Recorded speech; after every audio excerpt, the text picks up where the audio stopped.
தான் விவசாயி காப்பாத்துற இந்த யூடியூப்ல போடுறாரு வீடியோ. டேய் இவராடா எங்க ஸ்கூல்ல வச்சு கலாய்க்கிறாங்கடா இவரா. ஒரே காமெடி பீஸ்டா இவரு. ஒரு சும்மாடா. ஆண்டா எங்க கடையாண்ட கூடடா எல்லாரும் வந்து சொல்றாங்கடா பாவம்டா அவரு சொல்றாரு இப்பெல்லாம் நம்ம பச்சு பெரிய ஆள் ஆயிடுறோம். அவர் என்ன சொல்றாரு அடுத்த தலைமுறைக்கும் நான் விவசாயத்தை தான் போறேன் அப்படின்னு சொல்றாரு அவரு.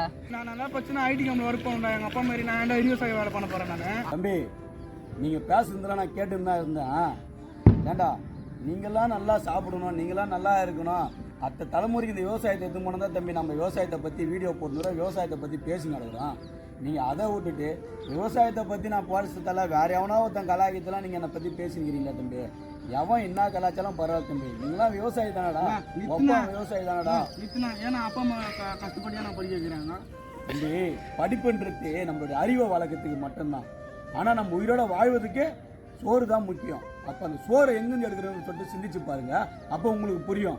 விவசாயம் பண்ணால் தான் சாப்பிட முடியும். அப்போ விவசாயம் பண்ணலாம் நீங்கள் எப்படி சாப்பிட முடியும்? எவ்வளோ சம்பாதிச்சாலும் பணத்தை உன்னால் தின்ன முடியாதா தம்பி? விவசாயம் பண்ண பொருள் தானே உணவாக தின்றீங்க. பணத்தை வச்சு எல்லா பொருளும் வாங்கினாலும் அதுக்கு விவசாயம் பண்ணால் தான் அந்த பொருள் உங்ககிட்ட நீ காசு கொடுத்து வாங்கத்தான் இருக்கும். கலாச்சாரம் தான் இருக்கீங்க.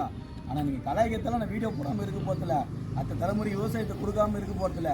சாப்பாடு எப்படி ஒரு சொட்டு விட்டாமல் சிந்திச்சுக்குங்க. ஆல்ரெடி பாதிக்கு மேலே அழிஞ்சு போச்சு. நீங்கள் கொஞ்சத்தையாவது காப்பாற்றி கொண்டு போயிட முடியுமான்னு நான் போராடிட்டு இருக்கேன்.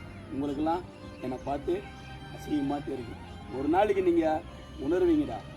உணவு இல்லாத அப்போ தான் விவசாயத்தை பற்றி உணர்வீங்கன்னா அந்த காலம் வரைக்கும்